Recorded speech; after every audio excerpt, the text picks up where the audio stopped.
दोस्तों अस्सलाम वालेकुम। मैं आपको हमारे स्टूडेंट लाउंज विद आमिर रफ़ीक के पहले एपिसोड में खुशामदीद कहता हूं। अगर आपने अभी नहीं किया तो आप बेल आइकॉन को प्रेस कर दें और सब्सक्राइब बटन को दबा दें तो आप इस चैनल को सब्सक्राइब कर लेंगे।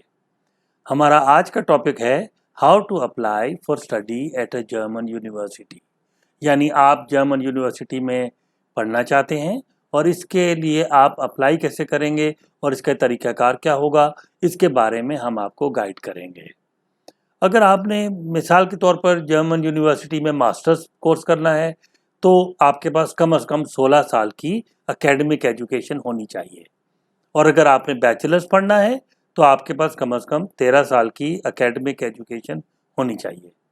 अगर आपका गैप 3 से 4 साल भी है तो आप घबराइए नहीं, ये यूनिवर्सिटी को भी एक्सेप्टेबल है और एम्बेसी को भी, तो आप इसमें कोई प्रॉब्लम नहीं है। अलबत्ता अगर आपका गैप आपने पॉजिटिवली इस्तेमाल किया है, उसमें कोई ऐसी एक्टिविटी की है जो कि आपके सब्जेक्ट से रिलेटेड है, तो ये बहुत बेहतर है। जो कम से कम रिक्वायरमेंट्स आपको चाहिए होंगी वो कुछ इस तरह से हैं कि आपको आपकी डिग्री जो है वो नोटरी पब्लिक से और ख़ास तौर पर HEC से अटेस्टेड होनी चाहिए, यानी हायर एजुकेशन कमीशन से, और आपके तमाम एकेडमिक डॉक्यूमेंट्स जो हैं वो भी नोटरी पब्लिक से अटेस्टेड होने चाहिए। आइल्स का बैंड आपका 6 या इससे ज़्यादा होना चाहिए, यानी इंग्लिश आपकी अच्छी होनी चाहिए। CGPA वैरी करेगा सब्जेक्ट टू सब्जेक्ट। कुछ सब्जेक्ट्स के लिए 2.6 भी चल जाएगा, लेकिन ज़्यादातर सब्जेक्ट्स के लिए 2.8 2.9 चाहिए होगा। और अगर आपका CGPA 3.0 से ज़्यादा है तो आप कंफर्ट जोन में हैं। अलबत्ता कुछ फ़र्क इससे भी पड़ता है कि आपने अपना एकेडमिक एजुकेशन कौन से इदारे से हासिल की है, और उसकी भी कुछ वेटेज होती है। ज़्यादातर यूनिवर्सिटीज़ आपसे एक मोटिवेशन लेटर मांगेंगी और कुछ यूनिवर्सिटीज़ आपसे कम से कम 2 प्रोफेसर्स का रेफरेंस लेटर भी मांगेंगी, तो आप इसके लिए भी तैयार रहिए। और जब आप अपने डॉक्यूमेंट्स भेजने लगेंगे तो आपको साथ अपनी CV अटैच करनी होगी जो कि अच्छी क्वालिटी की होनी चाहिए, और अगर यूरो फॉर्मेट में हो तो बहुत ही अच्छी बात है।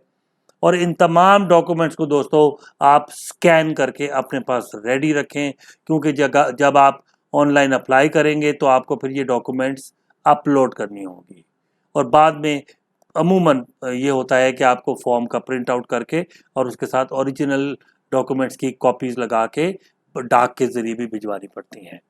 तो आपको अपने CV लिखने में क्या ख्याल रखना होगा और मोटिवेशन लेटर में किन चीज़ों को देखना पड़ता है, इन चीज़ों के बारे में हम आपको अपने आने वाले एपिसोड्स में मज़ीद तफसील से भी बताएंगे।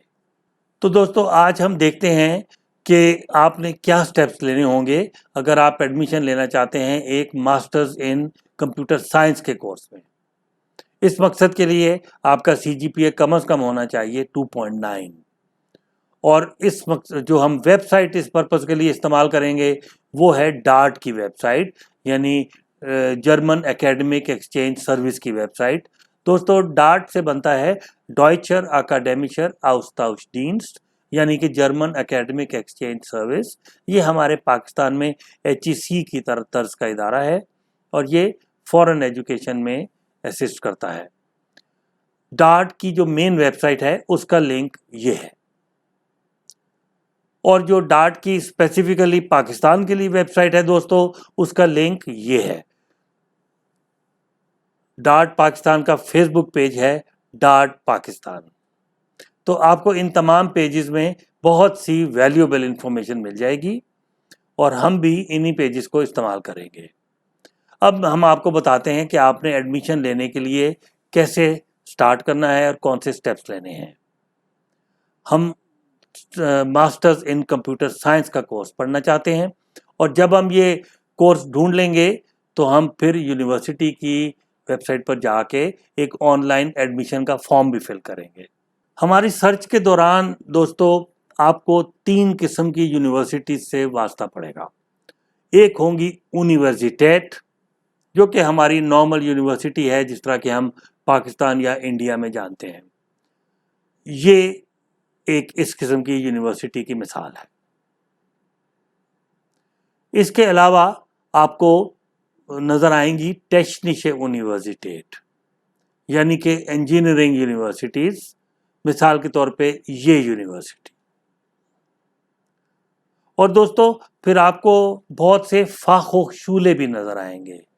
फाखोखशूले जर्मनी की ट्रेडिशनल यूनिवर्सिटियां हैं, इसको इंग्लिश में कहते हैं यूनिवर्सिटी ऑफ अप्लाइड साइंसेस, मिसाल के तौर पर ये यूनिवर्सिटी। दोस्तों इन यूनिवर्सिटीज़ में ट्रेडिशनली प्रैक्टिकल ट्रेनिंग पर ज़्यादा एम्फेसिस होता है और जर्मनी में इस किस्म की यूनिवर्सिटियों में पढ़ाई बहुत पसंद की जाती है। तो आप अपने पॉइंट ऑफ व्यू से ये बस ध्यान में रखें कि आप यूनिवर्सिटी में एडमिशन लें या टेक्निशे यूनिवर्सिटेट में एडमिशन लें या फाखोखशूले में एडमिशन लें, तो दोस्तों आपके लिए इनमें कोई ज़्यादा फ़र्क नहीं है, ये सारी रिकग्नाइज्ड हैं और इन सारों की आपके पॉइंट ऑफ व्यू से वैल्यू एक जैसी है। एक और चीज़ जो आपने बहुत इम्पॉर्टेंट आपको मैंने बतानी है वो ये है कि जब आप यूनिवर्सिटीज़ को सर्च करेंगे तो आप रियलाइज़ करेंगे कि बहुत सी यूनिवर्सिटीज़ जो हैं वो एक ऑर्गेनाइजेशन की मेंबर हैं जिसका नाम है यूनी असिस्ट। यूनी असिस्ट एक एनजीओ है और वो बहुत सी यूनिवर्सिटीज़ उसकी मेंबर हैं और इन यूनिवर्सिटीज़ के जो कि इसकी मेंबर हैं उनकी एडमिशन प्रोसेस यूनी असिस्ट के ज़रिए होती है। यानी आप यूनिवर्सिटी को डायरेक्टली अप्लाई नहीं करते बल्कि आप यूनी असिस्ट को अप्लाई करते हैं और उनके ज़रिए से आप इन यूनिवर्सिटीज़ में जाते हैं। तो दोस्तों हम यूनी असिस्ट के बारे में आपको एक अलहदा एपिसोड में तफसील से बताएंगे क्योंकि ये एक अलहदा टॉपिक है। तो चलिए अब हम शुरू करते हैं। तो दोस्तों इसके लिए हम चलते हैं डार्ट की मेन वेबसाइट पे। आप एड्रेस बार में dart.de लिखेंगे तो आप इस वाली पेज पर आ जाएंगे। अगर आप DE की बजाय EN लिख देंगे तो आप डायरेक्टली इंग्लिश लैंग्वेज वाले पेज पर आ जाएंगे। अगर आपका जर्मन में भी पेज खुल गया है जिस तरह ये है तो आप यहाँ EN को क्लिक कर दीजिए तो आप इनके इंग्लिश लैंग्वेज वाले पेज पर आ जाएंगे। ये इस पेज पर दोस्तों आप रोल डाउन कीजिए थोड़ा सा, हम नीचे आएंगे पेज के तो यहाँ पर आपको नज़र आएगा इंटरनेशनल प्रोग्राम्स। हम इसको क्लिक करेंगे और हम इनके इंटरनेशनल प्रोग्राम्स वाले पेज पर आ जाएंगे। ये देखिए हमें नज़र आ रहा है कि डार्ट हमें बता रहा है कि 2081 इंटरनेशनल प्रोग्राम्स जर्मनी में अवेलेबल हैं। अब हम क्योंकि बहुत स्पेसिफिक कंप्यूटर साइंस से रिलेटेड प्रोग्राम ढूंढ रहे हैं तो दोस्तों हम इसमें इस पोर्शन में आ जाएंगे। आप यहाँ भी लिख सकते हैं मास्टर्स इन कंप्यूटर साइंस, लेकिन बेहतर है कि आप यहाँ से सेलेक्ट कर लें। कोर्स टाइप में लिखिए मास्टर्स, कोर्स लैंग्वेज में सेलेक्ट कीजिए इंग्लिश ओनली और फील्ड ऑफ स्टडी में सेलेक्ट कीजिए मैथमेटिक्स और नेचुरल साइंसेस। दोस्तों यहाँ ग्रुप ऑफ सब्जेक्ट्स हैं, यहाँ पर आपको masters in computer science directly नहीं मिलेगा। अब आप सर्च दबा दीजिए, अब देखते हैं क्या दिखाएगा वो। तो देखिए डार्ट ने हमें बताया कि 465 रिजल्ट्स उसे मिले हैं मास्टर्स डिग्री और इस ग्रुप में, मगर हम इसको मज़ीद कुछ थोड़ा सा ढूंढना चाहते हैं एग्जैक्ट, तो हम सब्जेक्ट में सेलेक्ट करेंगे। ये देखिए यहाँ पर सब्जेक्ट जब आप सेलेक्ट करेंगे तो यहाँ कंप्यूटर साइंस नज़र आ जाएगा, तो आप कंप्यूटर साइंस को भी सेलेक्ट कर लीजिए। तो अब डार्ट हमें कह रहा है कि 169 रिजल्ट्स मिले हैं उसे masters degree programs computer science से रिलेटेड। तो दोस्तों इस पेज पर हम आना चाहते थे। यहाँ पर आप ज़रा गौर कीजिए, ये ऊपर एडवर्टाइजमेंट्स चल रहे हैं, ये सब एडवर्टाइजमेंट के पेजेस हैं। तो इनमें अगर आपको इंटरेस्टिंग नज़र आए तो आप इस पर भी क्लिक कर सकते हैं। और ये देखिए एक लिस्ट शुरू हो गई अब कंप्यूटर साइंस से रिलेटेड सब्जेक्ट्स की और यूनिवर्सिटीज़ की। इसमें आप किसी भी क्लिक कर सकते हैं एडवर्टाइजमेंट को तो आप उनके पेज पर पहुंच जाएंगे और उसकी मज़ीद डिटेल मिल जाएगी आपको। देखिए कुछ मोटा मोटा सा यहाँ दिया होता है। प्रोग्राम का नाम मिसाल के तौर पे ये है advanced computational methods in civil engineering, ये एक प्रोग्राम है। और ट्यूशन फीस आप देखिए नन, यानी कोई ट्यूशन फीस नहीं है। लैंग्वेज इंग्लिश है और ये एडमिशन जो है ये विंटर सेमेस्टर में भी होती है और समर सेमेस्टर में भी होती है। दोस्तों कुछ यूनिवर्सिटीज़ में एडमिशन जो होती है वो सिर्फ विंटर सेमेस्टर में या फिर समर सेमेस्टर में होती है। तो इस वजह से हम ये भी देखना ज़रूरी है कि उसकी एडमिशन कौन से सेमेस्टर में हो रही है। तो इसकी ड्यूरेशन 4 सेमेस्टर्स की है इस प्रोग्राम की। तो इस तरह से आपको मोटी-मोटी सी एक बेसिक इन्फॉर्मेशन यहीं पर मिल जाती है। आप मज़ीद इन्फॉर्मेशन लेना चाहें तो यहाँ मोर का बटन दबा के आप आ सकते हैं। तो दोस्तों इस तरीके से हम इसको सर्च आउट करते हैं। आप तमाम प्रोग्राम्स में गो थ्रू कीजिएगा और आपको बहुत से इसमें प्रोग्राम्स मिलेंगे। आप नीचे आइए तो इसका ये देखिए 17 पेजेस हैं। अब हम नेक्स्ट पेज पर चलेंगे। तो ये देखिए ये दूसरा पेज खुल गया और इस तरीके से आप ये पेजेस खोलते जाएंगे और आपको डिफरेंट प्रोग्राम्स नज़र आते जाएंगे।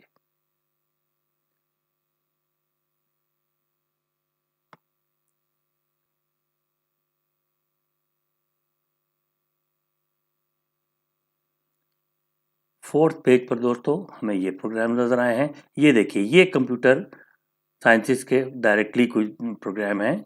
यूनिवर्सिटी ऑफ बायरॉथ में देखें कंप्यूटर साइंस का है, कोई ट्यूशन फीस नहीं है। Master of science in computer sciences ये टेक्निकल यूनिवर्सिटी इंजीनियरिंग यूनिवर्सिटी काइजरस्लाउटन का प्रोग्राम है, कोई ट्यूशन फीस नहीं है, इंग्लिश में है, विंटर में और समर दोनों में ऑफर होता है। और देखिए ये ज़ारलैंड यूनिवर्सिटी जो ज़ारब्रुकन में है वहाँ पर देखिए ये प्रोग्राम है। चलिए हम ज़ारलैंड यूनिवर्सिटी के प्रोग्राम को ज़रा करीब से देखते हैं। तो दोस्तों ये वो पेज है जिस पर आपको अपने प्रोग्राम के बारे में बेसिक इन्फॉर्मेशन मिल जाएगी। बस ये जहन में रखिएगा कि ये भी डार्ड ही का पेज है और ये यूनिवर्सिटी का पेज नहीं है। इसके ऊपर डार्ड आपको बेसिक इन्फॉर्मेशन आपके कोर्स के बारे में प्रोवाइड करता है। इस किस्म के पेजेस हर प्रोग्राम के बारे में मौजूद हैं और जब आप वो प्रोग्राम सेलेक्ट करते हैं तो उसकी ये बेसिक इन्फॉर्मेशन खुल जाती है। इस किस्म के हर पेज के ऊपर दोस्तों 5 सब पेजेस हैं। उनको ज़रा थोड़ा-थोड़ा सा हम देखेंगे। देखिए ओवरव्यू का पेज आप जब स्टार्ट करेंगे तो ओवरव्यू का पेज खुलेगा।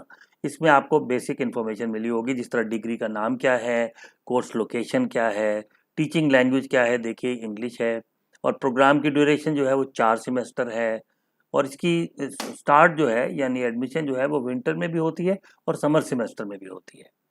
तो ट्यूशन फीस देखिए दोस्तों यहाँ लिखा हुआ है नन, यानी इसमें कोई किसी किस्म की ट्यूशन फीस नहीं है। तो इस तरह से कुछ इन्फॉर्मेशन आपको यहाँ मिल जाएगी, इसको आप अच्छी तरह पढ़िएगा। फिर दोस्तों कोर्स डिटेल्स को अगर आप क्लिक करेंगे तो इस पेज के ऊपर आप देखेंगे कि आपको कुछ थोड़ी सी डिटेल्स कोर्स के बारे में बताई गई हैं कि आपने टाइम टेबल क्या है या फिर आपने कोर्सेज कौन कौन से अवेलेबल हैं। फिर इसके अलावा ये एक बड़ी अच्छी चीज़ इसमें आपको बताई जाती है कि आपको integrated German language course available है या नहीं है। देखिए अगर आपका कोर्स इंग्लिश लैंग्वेज में भी है तो ज़्यादातर जर्मन यूनिवर्सिटियाँ आपको जर्मन लैंग्वेज का कोर्स प्रोवाइड करते हैं। अमूमन ये कोर्स फ्री होता है या फिर इसकी थोड़ी सी फीस भी होती है। तो ये आपको सारी इन्फॉर्मेशन मिलेगी इस पेज पे, सब पेज पे कोर्स डिटेल्स में। उसके बाद कॉस्ट और फंडिंग पे आ जाइए तो इसमें आपको इन्फॉर्मेशन मिलेगी इस चीज़ के बारे में कि ट्यूशन फीस क्या है, वो तो हमने देख लिया था, कुछ नहीं है। और सेमेस्टर की कंट्रीब्यूशन अलबत्ता है, सेमेस्टर की छोटी सी कंट्रीब्यूशन होती है। इस केस में ये 280 यूरो है अप्रॉक्सीमेटली। लेकिन ये जहन में रखिएगा कि इसमें पब्लिक ट्रांसपोर्ट यानी बस, ट्राम वगैरह जो ज़ारब्रुक के आपके यूनिवर्सिटी के शहर के अंदर ही अंदर है वो इसमें इंक्लूडेड है, यानी आपको ट्रांसपोर्ट की टिकट अलहदा नहीं लेनी पड़ती है। और कॉस्ट ऑफ लिविंग तो आपको पता है स्टैंडर्ड 800 यूरो पर मंथ ये कैलकुलेट करते हैं, लेकिन दोस्तों एक्चुअली इससे कम में भी गुजारा हो जाता है। अगर आप टाइट रहें तो 600 यूरो में आपका गुजारा हो जाता है। अच्छा अब उसके बाद देखिएगा इसमें कुछ और इन्फॉर्मेशन थोड़ी सी है। चलिए आप देखते हैं तीसरे सब पेज पे यानी रिक्वायरमेंट्स और रजिस्ट्रेशन।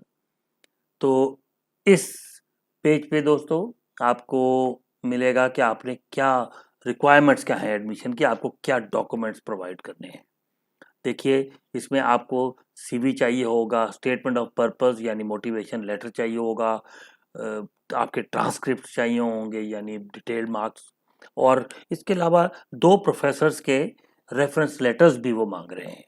ये देखिएगा, मैं आपको भी दिखाता हूँ। ये देखिए 2 प्रोफेसर्स के या एम्प्लॉयर्स के reference letters, English language proficiency का सर्टिफिकेट आपको चाहिए, और जीआरई रिकमेंडेड है लेकिन नहीं हो तो कोई ऐसी बात नहीं है। तो इंग्लिश लैंग्वेज की रिक्वायरमेंट के बारे में दोस्तों यहाँ पर लिखा हुआ है कि आपको जो है ना वो नॉर्मली इसमें खैर लिखा नहीं हुआ, आइल्स भी हो सकता है, सीपीई भी हो सकता है, टोएफल भी हो सकता है, लेकिन आप ध्यान में रखिएगा कि ये तकरीबन C1 लेवल मांगते हैं, जो कि 6.5 से 7 के लगभग का माना जाता है आइल्स के मुताबिक। इधर आपको एप्लीकेशन की डेडलाइंस भी मिलेंगी, और ये देखिएगा ये बड़ी अच्छी चीज़ है कि सबमिट एप्लीकेशन टू, इस एड्रेस को ज़रा अच्छी तरह नोट कर लीजिएगा। ये वो एड्रेस है जिस पे आपने कॉरेस्पॉन्डेंस भी करनी होगी, और अगर कोई डॉक्यूमेंट भिजवाने हैं तो वो भी इसी एड्रेस पे भिजवाने होंगे, और इसके रिस्पॉन्सिबल पर्सन हैं डॉक्टर तानिया ब्राइनिश। तानिया ब्राइनिश, जे को ना ये की तरह जर्मन में पढ़ते हैं। तो दोस्तों ये वो लिंक है जिस पे आपने एप्लीकेशन करनी है, सब एप्लीकेशन प्रोसेस शुरू करना है। तो ये इस पे हम अभी दोबारा आते हैं। तो अब ये सर्विसेज वाले पेज को देख लेते हैं। सर्विसेज वाले पेज में दोस्तों आपको पार्ट टाइम एम्प्लॉयमेंट से मुतालिक कुछ इन्फॉर्मेशन है, अकोमोडेशन से मुतालिक कुछ इन्फॉर्मेशन है, क्या यूनिवर्सिटी इसमें आपको अकोमोडेशन के सिलसिले में क्या सहूलतें दे सकती है, और इसमें ये देखिएगा कि सुपरवाइज़र स्टूडेंट रेशो इस यूनिवर्सिटी में क्या है, वो 1:4 है, यानी हर 4 स्टूडेंट्स के लिए एक सुपरवाइज़र अवेलेबल है। तो आप देखिए कितनी ज़्यादा पर्सनल गाइडेंस आपको अवेलेबल हो जाती है। तो चलिए अब हम दोबारा रिक्वायरमेंट्स और रजिस्ट्रेशन के पेज पे आते हैं, जिसको हमने अभी देखा था। और इसमें अब हम ये ऊपर मैंने आपको बता दिया था, अब हम नीचे इस लिंक को जब आप क्लिक करेंगे तो आप यूनिवर्सिटी के पेज पे चले जाएंगे इस प्रोग्राम से रिलेटेड। अब देखिए ना, यूनिवर्सिटी ऑफ ज़ारलैंड है, इंग्लिश में है, मास्टर्स है, और एरिया है मैथमेटिक्स का, और कंप्यूटर साइंस का कोर्स है, और उसकी डिस्क्रिप्शन। मगर ये दोस्तों ध्यान में रखिएगा कि कभी कभी ये जो डार्ट का पेज होता है इस पे लिंक में प्रॉब्लम आ जाती है, कभी कभी इंफॉर्मेशन अप टू डेट नहीं होती है। तो हमें भी जब हमने इस लिंक को किया तो एरर आ रहा था, फिर बहरहाल हमने यूनिवर्सिटी ऑफ ज़ारलैंड में जाके इसको ढूंढा तो हमें आसानी से मिल गया। तो जब आप इस लिंक को फॉलो करेंगे और ये ठीक काम कर रहा होगा तो आप इस पेज पर आ जाएंगे। ये दोस्तों आप यूनिवर्सिटी ऑफ ज़ारलैंड का पेज है, जो कि computer science, MSc in computer science के बारे में है, और इसमें आपको authentic up to date information मिलेगी। अच्छा, इसमें भी आप अच्छी तरह, ये भी एक बेसिक इन्फॉर्मेशन का पेज है, इसमें भी आप देखेंगे आपको डिस्क्रिप्शन मिलेगी, आप इसको हर पॉइंट को अच्छी तरह गौर से देखिएगा और जाइएगा। इसमें डिस्क्रिप्शन मिलेगी कोर्स की रिसर्च एरियाज मिलेंगे, स्ट्रक्चर ऑफ द कोर्स क्या है, रिक्वायरमेंट्स एंड एप्लीकेशन के बारे में यहाँ पर है। अच्छा, इसमें ये पेज तो रिक्वायरमेंट्स एंड एप्लीकेशन का पार्ट खुला हुआ है। अच्छा, रिक्वायरमेंट में आपको चाहिए होगा proof of sufficient merit in their academic achievements, यानी कि आपका जो दोस्तों जो आपके सीजीपीए है, जो आपके परसेंटेज है मार्क्स, वो अच्छे होने चाहिए। हम इसको फिक्स नहीं करते, लेकिन 70-75% हो तो अच्छे कंसिडर होंगे। मोटिवेशन लेटर आपको चाहिएगा, 2 एकेडमिक रेफरेंसेस, ये चीज़ें हम डार्ट के पेज पर भी देख चुके हैं। अच्छा, इधर दोस्तों लिखा हुआ है कि आपको अप्लाई करने का तरीका क्या है। इसके लिए आपको ये लिंक आप क्लिक करेंगे, ऑनलाइन एप्लीकेशन पोर्टल। ज़्यादातर जर्मन यूनिवर्सिटियाँ ऑनलाइन एप्लीकेशंस लेती हैं, और आपको ऑनलाइन पोर्टल में सारी इंफॉर्मेशन सबमिट करनी पड़ती है, और फिर उसके बाद आपको अपने मोस्ट इम्पॉर्टेंट जो डॉक्यूमेंट्स हैं वो भी अपलोड करने पड़ते हैं।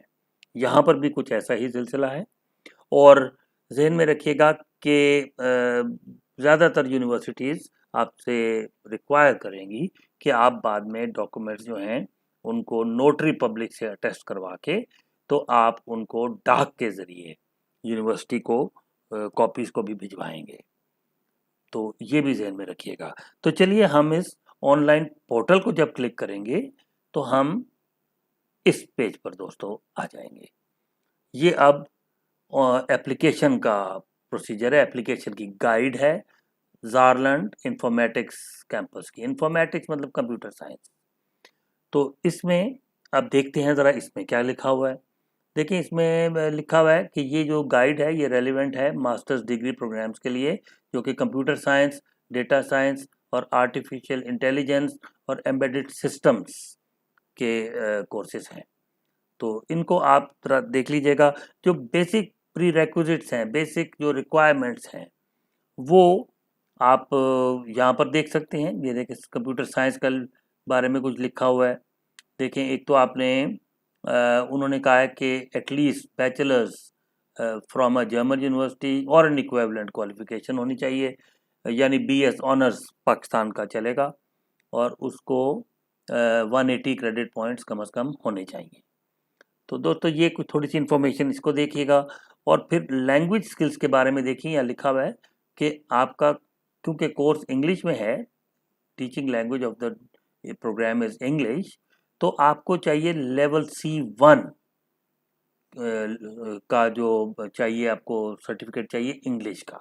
लेवल C1 जो है ना, जो कॉमन यूरोपियन फ्रेमवर्क के अंडर आएगा, तो वो आप यूँ समझिए कि आइल्स के 6.5 से लेके 7 के लगभग तक आएगा। जर्मन एम्बेसी भी आपसे यही रिक्वायर करती है कि आप कम से कम 6 हो, लेकिन इन दिस केस आपको कम से कम 6.5 चाहिए होगा, C1 के बराबर है ना। तो इसके अलावा जर्मन लैंग्वेज की नॉलेज आपको ज़रूरी नहीं है कि आप प्रोवाइड करें, लेकिन अगर आप करेंगे तो आपको डेफिनेटली एम्बेसी भी एक्स्ट्रा पॉइंट्स देगी, और एम्बेसी और यूनिवर्सिटी भी इसको पॉजिटिव सेंस में देखती है। इसके अलावा ये देखिए evidence of particular interest in the subject, मतलब ये है कि मोटिवेशन लेटर जो है ना, वो भी आप पर्सनल स्टेटमेंट के जरिए बताएंगे। और उसके बाद दोस्तों देखें यहाँ पर लिखा हुआ है कि आप एप्लीकेशन फॉर्म ऑनलाइन फिल करेंगे, और उसके साथ अपने डॉक्यूमेंट्स जो है ना वो आप अपलोड करेंगे, और इस तरह से ये प्रोसीजर इसका चलेगा। आपने जो अपलोड करने हैं डॉक्यूमेंट्स, एक उसमें ट्रांसक्रिप्ट होने चाहिए, यानी एकेडमिक रिकॉर्ड होने चाहिए। और ये देखिए लिखा हुआ है CGPA आपका 75% होना चाहिए। 3 GPA को यहाँ ना इतना काउंट कीजिएगा, ये पाकिस्तानी और जर्मन जो है ग्रेडिंग सिस्टम का इसमें फ़र्क आ सकता है, इसलिए आप ये परसेंटेज पे ज़रा इसको रखिएगा। और दूसरा देखिएगा CV जो है आपको वो अटैच करना होगा, आपका स्टेटमेंट ऑफ पर्पस अटैच करना होगा, लेटर ऑफ रिकमेंडेशन 2 चाहिए, लेकिन ये देखिएगा कि ये आपने अपलोड नहीं करने, ये आपके जो रेफरीज हैं जिनका कि हम एप्लीकेशन फॉर्म में नाम देंगे, वो इसको डायरेक्टली यूनिवर्सिटी को भेजेंगे बाय ईमेल, और उस डेडलाइन के अंदर अंदर भेजेंगे जो कि इस प्रोग्राम के लिए मौजूद है। तो दोस्तों इसके लिए आपको उनका ईमेल एड्रेस वगैरह भी देना होगा। तो GRE टेस्ट देखिए मेंशन्ड है यहाँ पर, लेकिन GRE टेस्ट रिक्वायर्ड नहीं है, अगर हो तो डेफिनेटली इसका आपको एडवांटेज मिलता है। तो चलिए अब हम इसको एप्लीकेशन की तरफ जाते हैं। तो ये देखिए इसके लिए हमें ये वाला बटन दबाना होगा, ऑनलाइन एप्लीकेशन सिस्टम। तो दोस्तों जब आप ये बटन दबाएंगे तो आप इस पेज पर आ जाएंगे, जो कि इंस्ट्रक्शंस का पेज है इनका। Online application for PhD MSc program, ये ज़ारलैंड यूनिवर्सिटी। ज़ारलैंड दोस्तों जर्मनी का एक प्रोविंस है, और ये उस प्रोविंस की यूनिवर्सिटी है, और इसका नाम है ज़ारलैंड यूनिवर्सिटी। अच्छा, इसमें 3 पोर्शंस हैं इस ऑनलाइन पोर्टल के, एप्लीकेशन पोर्टल के। एक तो इंस्ट्रक्शंस पेज है, ये आपके सामने है, इंस्ट्रक्शंस का पेज है। एक उसके बाद फॉर्म खुल जाएगा, यानी प्री रजिस्ट्रेशन। इसके अंदर आपका बेसिकली एडमिशन फॉर्म है, जिसके अंदर आपने बेसिक इन्फॉर्मेशन अपनी प्रोवाइड करनी है। और उसके बाद तीसरे मरहले में आप ये अपनी फाइल्स को अपलोड करेंगे, यानी अपने डिग्रीज को या अपने और जो जो भी सर्टिफिकेट्स हैं इंग्लिश लैंग्वेज का या दूसरा, आपको तमाम डॉक्यूमेंट्स यहाँ पर अपलोड करने पड़ेंगे। तो चलिए इनको भी ज़रा देखते हैं। ये देखिए इंस्ट्रक्शंस में 2-3 बातें लिखी हैं। एक तो ये लिखा हुआ है कि आप ये जो प्री रजिस्ट्रेशन का जो यानी ये वाला जो इंटरफेस है इसको इस्तेमाल करेंगे और मेन इन्फॉर्मेशन आपकी एप्लीकेशन के बारे में आपने यहाँ पर देनी होगी। फिर जब आप इस फॉर्म को जो कि आपको प्री रजिस्ट्रेशन में नज़र आएगा इसको जब आप सबमिट करेंगे तो आपको एक पासवर्ड दिया जाएगा जो कि फिर आप नोट कर लीजिएगा और बाद में भी आपने जब भी स्टेटस अपना देखना होगा या उसको कुछ डॉक्यूमेंट्स अपलोड करने होंगे उसके लिए आपको चाहिए होगा। और प्री रजिस्ट्रेशन करने के बाद जब आपको ये पासवर्ड आ जाता है तो उसके बाद ही आपके लिए मुमकिन होता है कि आपके अपनी फाइल्स को अपलोड कर सकें। तो चलिए अब हम इसको भी नज़र मारते हैं। हमने ये प्री रजिस्ट्रेशन इंटरफेस को क्लिक किया तो हम इस पेज पर दोस्तों पहुंचेंगे। ये अब रजिस्ट्रेशन का फॉर्म है, इसको अच्छी तरह पढ़िएगा। इसमें बिल्कुल क्लियर इंग्लिश में आसान लैंग्वेज में लिखा हुआ है कि आपने क्या करना है। हम थोड़ा सा आपको एक्सप्लेन कर देते हैं। हमने फॉर्म एक्चुअली एक फिक्टिशियस नाम पर और फिक्टिशियस कुछ क्रीडेंशियल्स दे के फॉर्म फिल किया है ताकि आपको सिर्फ दिखाने के लिए कि फॉर्म कैसे फिल करना है और उसको ऊपर कैसे लेके चलना है। देखिए यहाँ पर आप अपना फर्स्ट चॉइस आपने जो पढ़ना है वो यहाँ सेलेक्ट करेंगे।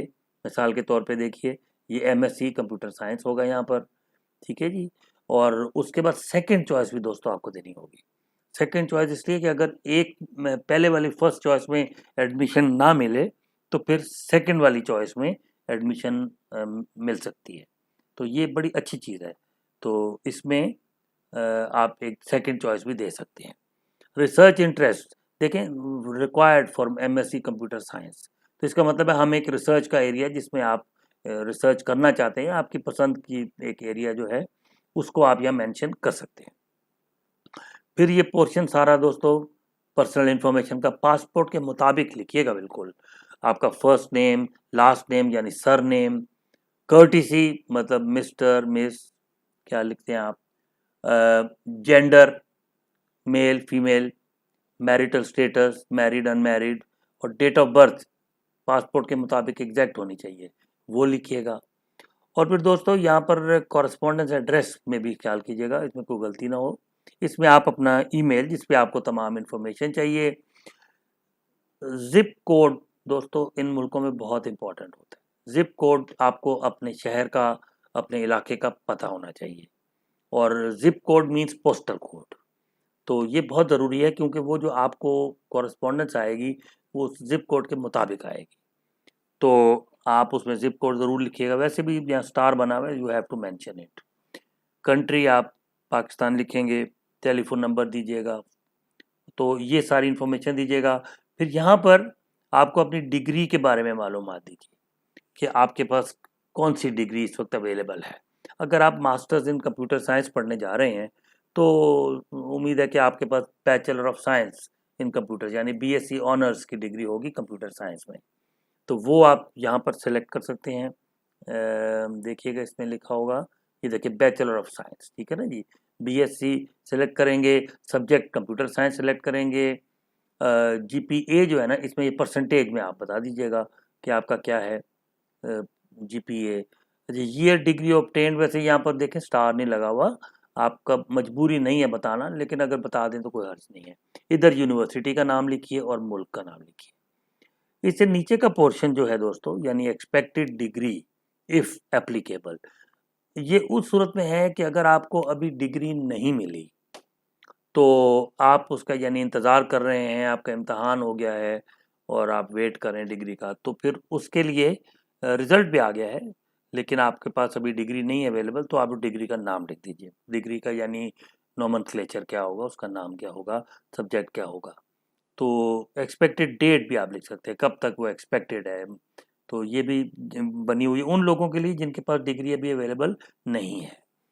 अच्छा, लैंग्वेज के लिए देखिए आइल्स या टोएफल या कौन सी वाली इंग्लिश की आपके पास प्रोफिशिएंसी है, वो या जर्मन की है, ठीक है जी, ये आप यहाँ पर लिख देंगे। टेस्ट यानी कि आपने कौन सा दिया था उसका नाम लिखिए। आइल्स है तो यहाँ आइल्स लिखिए और उसका स्कोर लिखिए। 6.5 है, 7 है, 7.5 है, ठीक है ना दोस्तों। 6 से नीचे तो बहरहाल ना रखिएगा, उससे आपके चांसेस कम हो जाते हैं। फिर आपके रेफरेंसेस पे आइए। जो 2 लोगों के आपने रेफरेंस देने हैं जो आपके एप्लीकेशन को रेकमेंड करेंगे। ये आपके टीचर्स नॉर्मली होंगे, आपके प्रोफेसर्स होंगे। अगर आप काम करते रहें तो फिर आपके एम्प्लॉयर भी हो सकते हैं। तो इसमें सबसे पहले आप उनका टाइटल देंगे, मिस्टर, मिस, प्रोफेसर, डॉक्टर, कुछ भी। उनका नाम, उनका पता एक एग्जैक्ट, और मोस्ट इम्पॉर्टेंटली उनका ईमेल नंबर।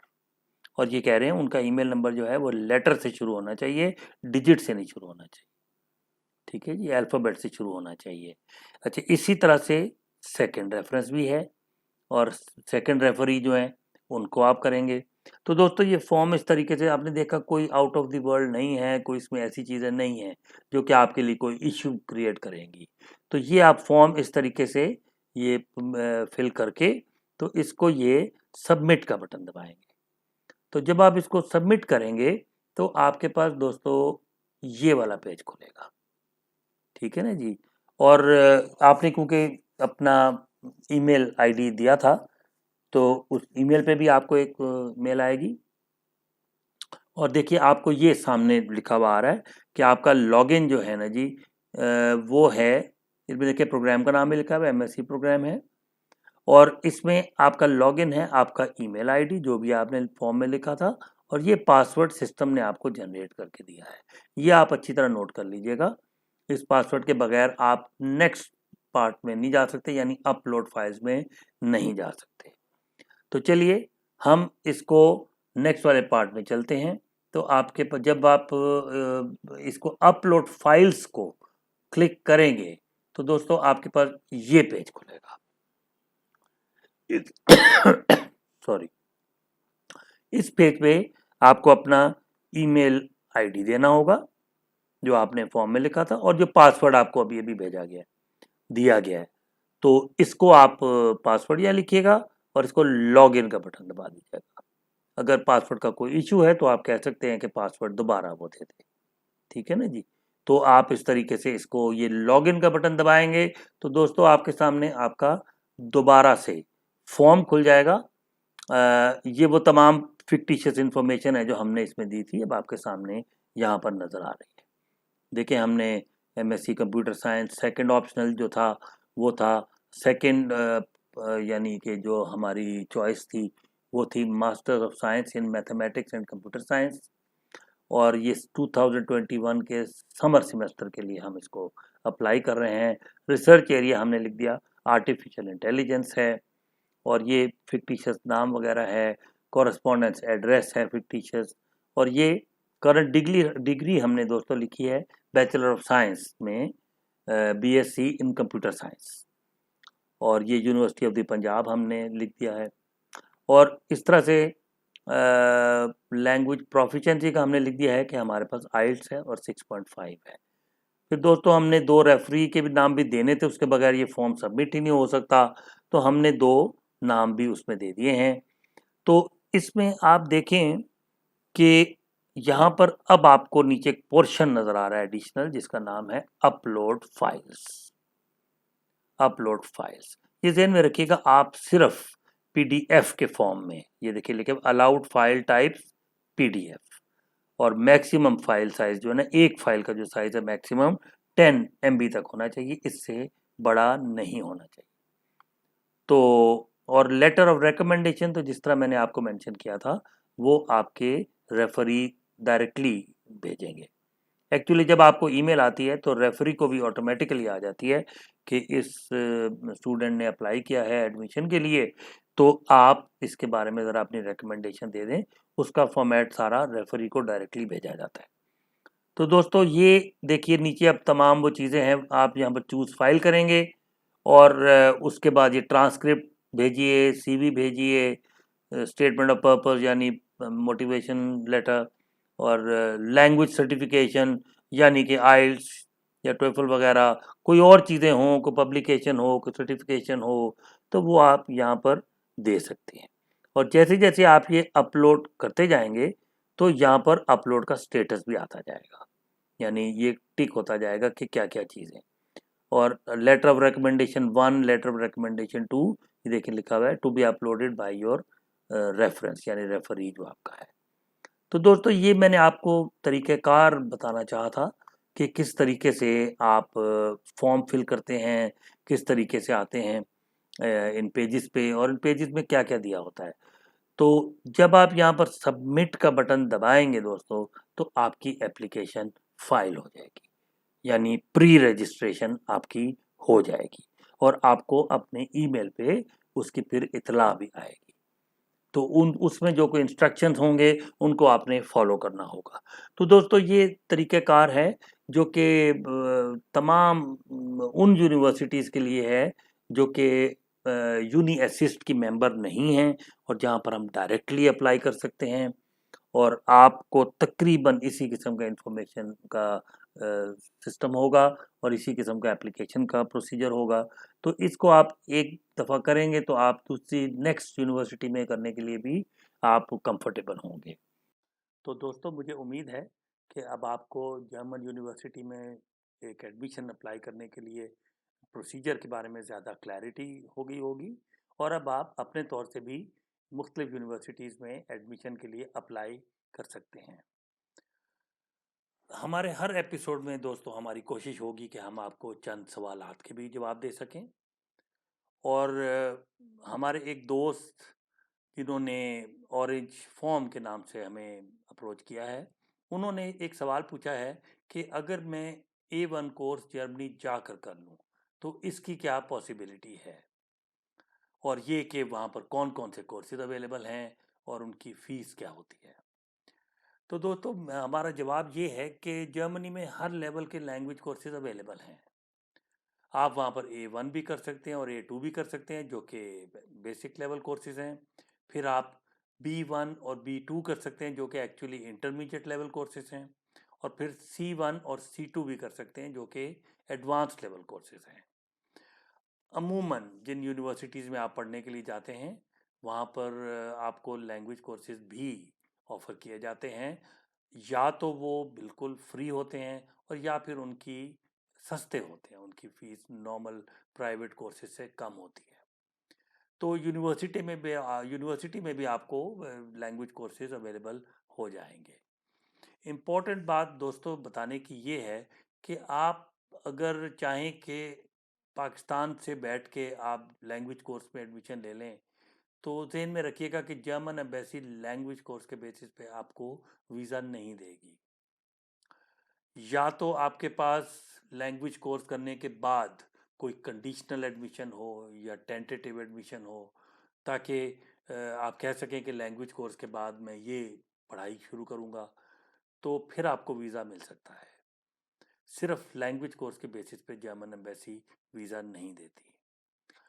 अलबत्ता ये है कि जब आप अपनी एडमिशन लेने के बाद वीज़ा अप्लाई करते हैं, तो अगर आपने अपने मुल्क में मिसाल के तौर पर पाकिस्तान में अगर आपने लैंग्वेज कोर्स ऑलरेडी किया हुआ है, जिस तरह आपने A1 का कोर्स बेसिक लेवल भले किया हो, A1 का कोर्स किया हुआ है, तो फिर दोस्तों ध्यान में रखिएगा कि जर्मन एम्बेसी इस चीज़ को फेवरेबली देखती है, और आपको इस चीज़ के वीज़ा प्रोसेस में पॉइंट्स मिलते हैं। और अगर आपने कुछ भी नहीं किया हुआ, तो जर्मन एम्बेसी वीज़ा ऑफिसर आपको पूछ सकता है कि आपके पास टाइम था, पॉसिबिलिटी थी, तो आपने एफर्ट ही कोई नहीं की हमारी लैंग्वेज सीखने के लिए। तो एक तो ये ज़हन में रखिएगा कि ये थोड़ा सा नेगेटिव पॉइंट भी हो सकता है। इसके अलावा ये है कि जब आप जर्मनी जाते हैं पढ़ाई के लिए, तो आपने लोगों से कम्युनिकेट करना होता है। छुट्टियों में या सेमेस्टर के दौरान बहुत से स्टूडेंट्स जॉब्स भी छोटी मोटी सी करते हैं। तो दोस्तों ये जहन में रखें कि वो जब जॉब्स करते हैं, आप ये लोगों से कम्युनिकेट करते हैं, तो आपको बेसिक लैंग्वेज तो चाहिए। तो बेहतर है कि आप वो लैंग्वेज अपने मुल्क से सीख कर जाएं। ये जहन में रखें कि जर्मनी में जो आप जाकर लैंग्वेज सीखेंगे, वो आपको सिर्फ जर्मन ज़ुबान में पढ़ाई जाएगी, जबकि आप पाकिस्तान में अपने मुल्क में आप उसको बहुत सस्ता और बहुत बेहतर तरीके से सीख सकते हैं, क्योंकि वो आपको आपकी एक्सप्लेनेशन जो है उसकी वो उर्दू में भी आपको करवा दी जाएगी। तो इस तरह से आपको समझने में आसानी हो जाती है। तो ज़हन में रखिए कि लैंग्वेज कोर्सेज आप जर्मनी जाके भी ऑफ कोर्स कर सकते हैं एडमिशन लेने के बाद, लेकिन आप अपने मुल्क में कर लें तो बेहतर है। इस तरह से आप जाते ही कुछ ना कुछ प्रोफिशिएंट होते हैं, आपको लैंग्वेज कुछ आती है और आप इम्प्रूव करना फिर आपके लिए आसान हो जाता है। एक तो दोस्तों आप ये चीज़ ज़हन में रखें। फिर ये है कि ज़्यादातर स्टूडेंट्स तो जर्मनी में जाते हैं इंग्लिश लैंग्वेज कोर्सेज में पढ़ने के लिए, यानी ऐसे कोर्सेज जो इंग्लिश में पढ़ाए जाते हैं। उनको तो इंग्लिश लैंग्वेज की प्रोफिशिएंसी प्रूव करना होती है आइल्स के ज़रिए। मिसाल के तौर पर 6.5 आइल्स अमूमन चाहिए होता है। तो ऐसे कोर्सेज में जो कि इंग्लिश में पढ़ाए जाते हैं उनमें जर्मन लैंग्वेज की प्रोफिशिएंसी तो चाहिए ही नहीं है। तो रिक्वायरमेंट वो ना तो यूनिवर्सिटी की होगी ना एम्बेसी की होगी, लेकिन जैसा मैंने कहा कि अगर आप कुछ जर्मन सीख के जाएं और एम्बेसी को बता सकें कि मैंने ये देखें 1 लेवल या 2 लेवल जर्मन किया हुआ है, तो ये आपके लिए वीज़ा पॉइंट ऑफ व्यू से बहुत फेवरेबल होता है। तो दोस्तों दूसरी चीज़, ये एक और क्वेरी जो हमारे एक दोस्त ने भेजी है वो जॉब्स के बारे में है। उन्होंने पूछा है कि स्टडीज़ के दौरान वो क्या जॉब्स कर सकते हैं और कितनी, और पढ़ाई के बाद जॉब की सिचुएशन क्या है। तो दोस्तों इसके बारे में हमारा जवाब ये है कि आपके सेमेस्टर के दौरान आपको काम करने की बहुत लिमिटेड सी इजाज़त होती है। मेरा मतलब है नॉन यूरोपियन स्टूडेंट्स की बात कर रहा हूँ मैं। यूरोपियन स्टूडेंट्स को तो ऑफ कोर्स अलाउड होता है जिस तरह भी वो जॉब करना चाहें, लेकिन नॉन यूरोपियन स्टूडेंट्स जो हैं आउटसाइड यूरोप, मिसाल के तौर पर पाकिस्तान, तो हमारे स्टूडेंट्स को वहाँ पर बहुत लिमिटेड सी इजाज़त होती है सेमेस्टर के दौरान जॉब करने की, और वो सिटी टू सिटी या प्रोविंस टू प्रोविंस मुख्तलिफ है। किसी प्रोविंस में 25 घंटे एक हफ्ते में अलाउड होगा, किसी में 30 घंटे एक हफ्ते में अलाउड होगा। तो इस तरह से आपको कुछ लिमिट होता है जिससे ज़्यादा आपको काम करने की इजाज़त नहीं होती। ऑफ कोर्स वो नहीं चाहते कि आप वहाँ पर बजाय पढ़ाई पे कंसंट्रेट करने के आप जॉब शुरू कर दें और वहाँ पर कमाना शुरू कर दें, इसलिए ये रिस्ट्रिक्शन होती है।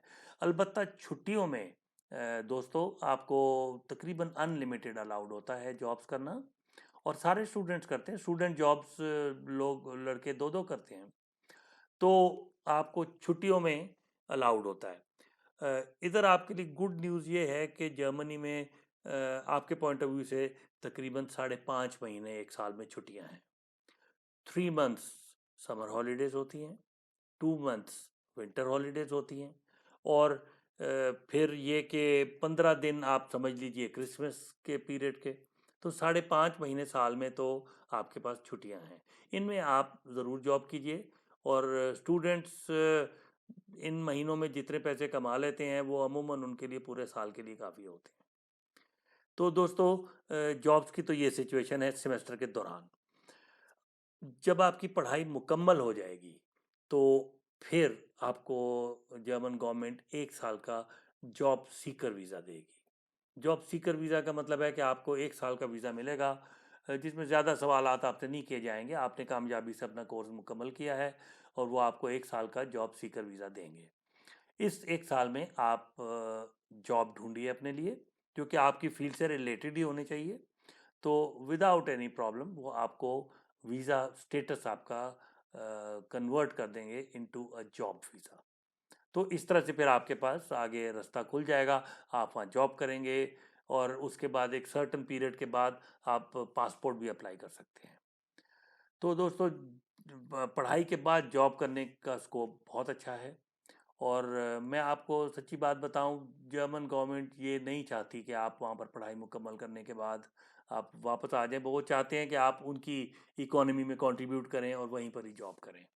तो इसलिए आपके प्रोस्पेक्ट्स इस सिलसिले में बहुत अच्छे हैं। तो दोस्तों मुझे उम्मीद है कि आपके चंद सवालात के हम जवाब दे सके, और इंशाल्लाह आपसे अनकरीब नेक्स्ट एपिसोड में मुलाकात होगी, जो कि किसी और टॉपिक के बारे में होगा। बहुत बहुत शुक्रिया। खुदा हाफिज।